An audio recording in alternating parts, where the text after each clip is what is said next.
In these uncertain times in the entertainment industry, the large media companies like Disney are on the hunt for cold, hard cash.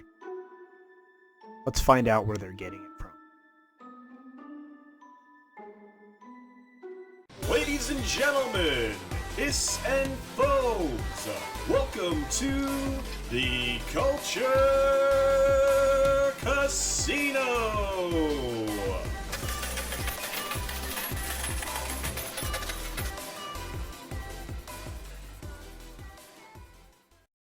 In a pair of SEC filings today, Thursday, Disney has registered a plan to raise some fresh cash by selling some debt securities or notes, and has outlined the risks to its business from the current circumstance that we're all dealing with. Boy, it was really close to me saying that. Oy.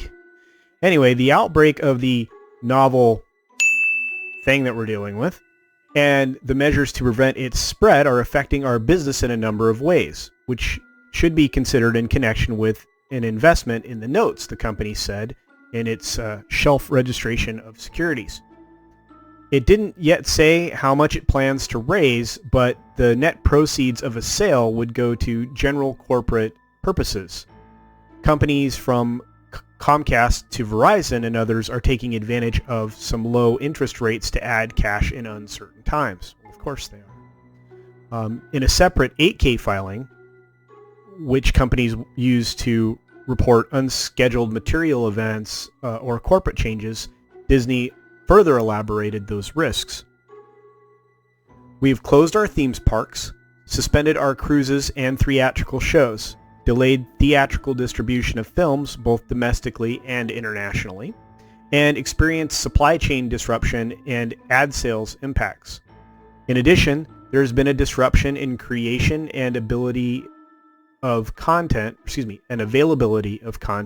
we rely on for our various distribution paths, including, most significantly, the cancellation of certain sports events and the shutting down of production of most film and television content, It said it expects the ultimate significance of the impact of these disruptions, including the extent of their adverse impact on our financial and operational results, will be dictated by the length of time that such disruptions continue, which will, in turn, depend on the currently unknowable duration of the thing we're dealing with, and the impact of governmental regulations that might be imposed in response to the thing we're dealing with. They're thinking there might be some further impact down the road. That's probably something to consider for everybody. So anyway, Disney has been hit by multiple fronts because of what we're dealing with, and major ratings agencies from S&P Global to Moody's have it on a credit watch. Makes sense. Moody's said earlier this week that it believes the conglomerate has enough cash and borrowing faculties to weather the crisis. Well, of course they do. They ceased their stock buyback program in order to hang on to their available cash to protect themselves from being raided by someone else, which I thought was a ridiculous thing that was being bandied about, that Apple might try to acquire them.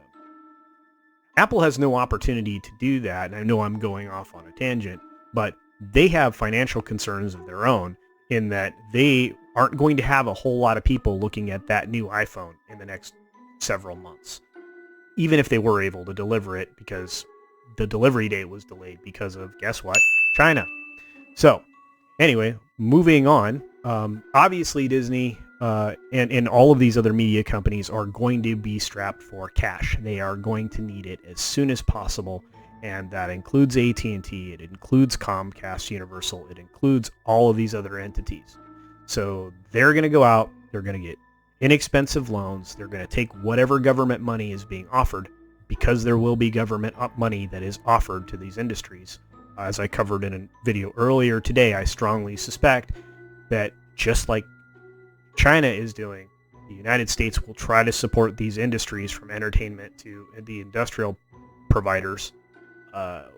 They'll pony up and give them money to cover the last 2 months of, well, I'm projecting the 2 months of downtime that most of them will likely experience. So let's go to something a little happier. There is actually some good news when it comes out of entertainment, just not a lot of it lately. And that is the fact that the Conan O'Brien show is going to be back up and running and filming, I believe, on the 30th. So from the story, we'll take a look at that real quickly. Let me get it up here for you. And there we go. Conan to air new shows beginning March 30th. So Conan O'Brien isn't going to let the thing we're worried about concerns stop him from doing his late night show. Conan will return with full new episodes beginning Monday, March 30th on TBS. So at least that's one thing you can watch that'll be somewhat fresh. How fresh, we don't know. But the new shows will be shot remotely on an iPhone without an audience and with guest interviews being filmed via video chat. So that'll be kind of unique. Although I guess some of the other hosts have been doing little bits, which I have thought were awful, but hey, whatever. I'm not a Kimmel fan.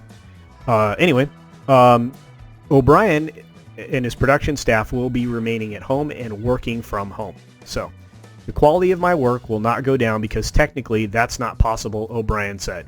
This dude's got a great sense of humor. Our first priority is the health and well-being of everyone in the Team Coco family. And our second priority is to try and find a way that we can do our job safely from home and contribute some entertainment for our fans out there who may be hungry for a silly distraction, said Jeff Ross, the executive producer. Jeff Ross is also very funny. Anyway, it's fantastic, and as I mentioned, there are other people, other hosts out there trying to maintain some form of online presence, which is going to be Kimmel, Colbert, Fallon. All of those guys are kind of doing little bits here and there on YouTube and other places, or Twitter. I personally, like I said, Conan is probably the guy that I can tolerate because he is a little goofier, and he doesn't take himself as seriously as some of these other people. But anyway, so that's it. So we're going to have a little bit of fresh entertainment from Conan. It'll be delivered a little bit in a little bit different fashion, but I think it'll be pretty cool. I mean, it'll be interesting to see someone carry a show without any audience whatsoever. Although I guess if you count Lily Singh, that's been happening for a while, because who knows how many of those people are paid audience members. Anyway, that's it. Some good news coming out of Hollywood. I hope again that you guys are all taking care of yourself, staying safe, washing your hands, and just trying to enjoy the time that you have, because you should enjoy despite the pressure and the stress that we're all going to feel because of the financial thing that's going to come out of this. We should try to enjoy this. Take an opportunity to support the creators that you love. I'm supporting one of the creators that I love today with the t-shirt, and there are many more. I'm thankful to be able to watch a great bunch of folks on YouTube every single day, and to try to, bring you guys some thoughts as well. Anyway, have a super day. Hit the like and subscribe button if you haven't hit subscribe already. Go ahead and hit the bell thing too. I'm going to try to do at least 2 videos a day going forward. It's real hard because I'm still working from home, trying to do a couple other things, but hey, I'm going to try. Anyway, have a great day. Thanks.